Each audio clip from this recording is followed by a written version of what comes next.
welcome to the show. We're here with Matthew Babbage from the World Cafe. Welcome back. Thanks, Kevin. Nice to see you. Nice to see you. How's everything up there? Good. It's busy as always, but getting ready for the spring season coming up and taking care. Do you change your menu for all the seasons, like fall, spring, summer, etc.? We changed in our upstairs cafe menu. We change 4 times a year. Okay. Spring, summer, and fall. And downstairs, we change it according to the show, according to who's coming, who the performer is, what the act is, what the crowd might be, who our guests are. So that's always constantly changing. And that we take advantage of anything fresh and seasonal. Okay. And we can always go to the website to find out who's coming and if they want to go. Yep. But upstairs, it's just fine dining all the time. All the time, 7 days a week, and brunch included on Sundays. The only thing we don't do is lunch on Saturdays. That's it. Really? So, yep.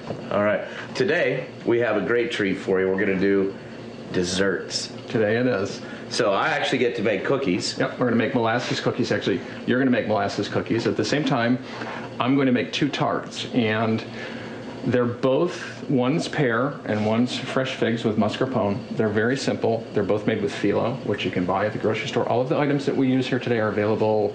They're nothing out of the ordinary that you can't get at the grocery store. Okay. They're all simple. A lot of them, like with the cookies that you're making, are all pantry items. The only fresh thing going in that you want to would be the eggs. Everything else are dry ingredients and butter. That's right. it. So, all right. Now, since you mentioned the egg, let's mention this because that was a great thing because we were just joking around about Rocky and breakfast and stuff. And you actually go to the extra expense to do what?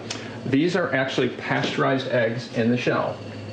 So we don't worry about them causing any type of foodborne illness. Right. You could eat it raw. We could, right out of the cup, you could drink it. Which I'm not going to. No. But when you cook your crab cakes at the restaurant, etc., anytime you use an egg, it's a pasteurized egg. Pasteurized egg, so we can eliminate that possibility of any foodborne.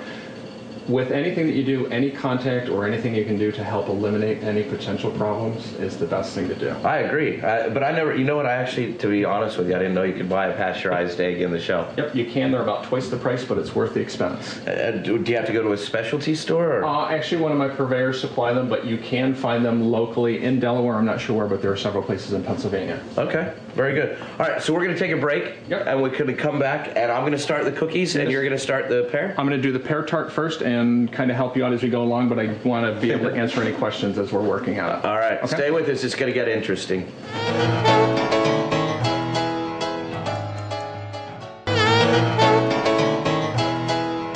Okay, welcome back.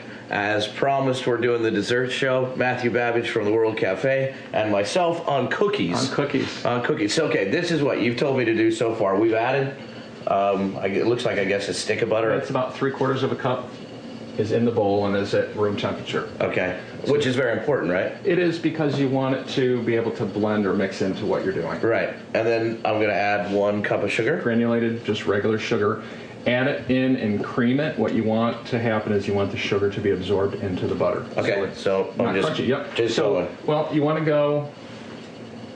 Don't start out too fast.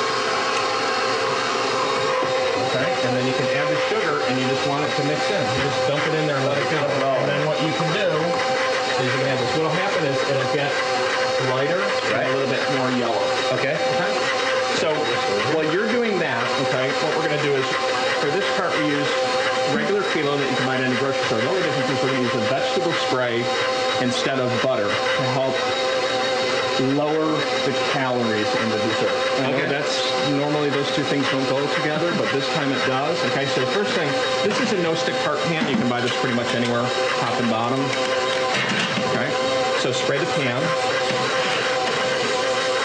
Okay, and then the phyllo, what I did was I just took a box and I actually cut it in half. And the thing about it is, even though it's as thin as it is, it's forgiving. You really don't have to worry that much about it cracking because we're going to fold it over as we go along.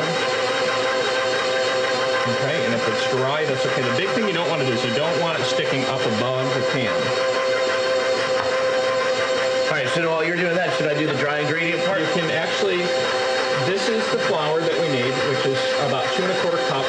But we run everything through just a regular strainer. The same thing with the ginger, cinnamon, and everything else, all the dry ingredients, because we don't want them to be lumpy. We want them to be nice and smooth, and that'll help incorporate them into that. So you just dump away. So about 2 teaspoons of ginger? Yep. Right. And I just need to reach it. Oh, I'm sorry. Okay. I thought I was moving it out of your way. And then cinnamon here? Cinnamon, you salt because it won't taste quite right without it. Which is funny, salt in a dessert. It's one of those things where no matter how hard you try to get the flavors out of what you're making, if it doesn't have salt, you're never going to get exactly what you want. And then do I put the baking soda? That is baking soda. Yep, you melt it right in there. Yep, because especially that, if that's not mixed in and you get a lump of baking soda and baking powder and the cookie that you're eating, it's rather, it's a little bit of a surprise. It's not quite what you're looking for.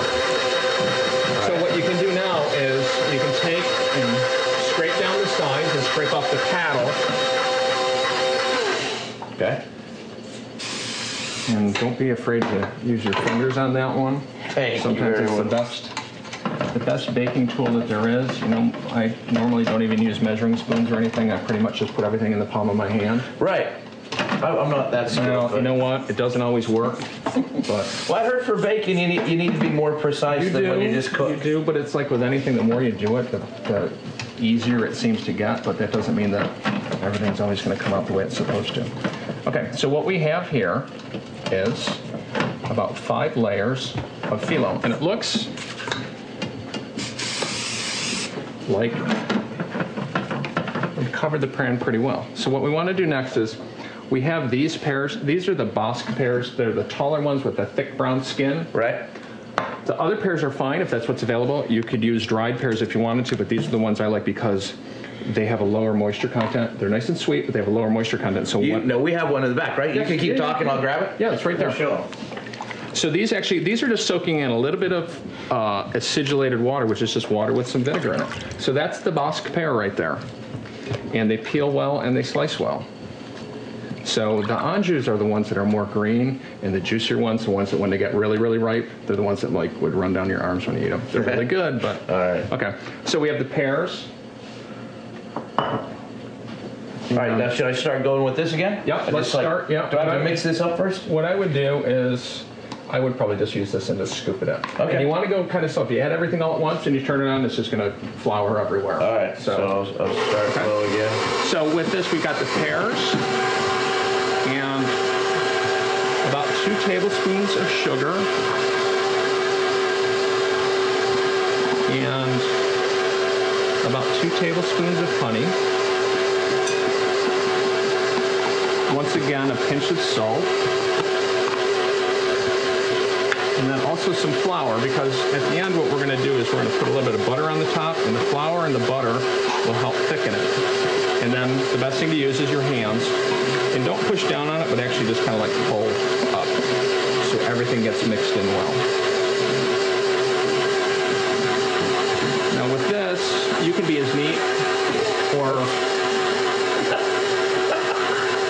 you can throw everything in there if you'd like. Need a little help over there? No, that's fine. Okay. I said, you know what we should do though? Is just take a quick little break. Okay. For commercial purposes. Okay. While you're doing it, are we at a good place for you to do it? We're at a fine place. So the pears are ready to go, and then that little bit of liquid that's in there just goes right over the top, and that's it. All right. So we're going to take a quick break, and then we'll come back and we'll kind of finish what's going on. We can finish everything. All right, stay with us. We'll be back. I'll work this out. Don't worry. Okay. I'll give you a hand.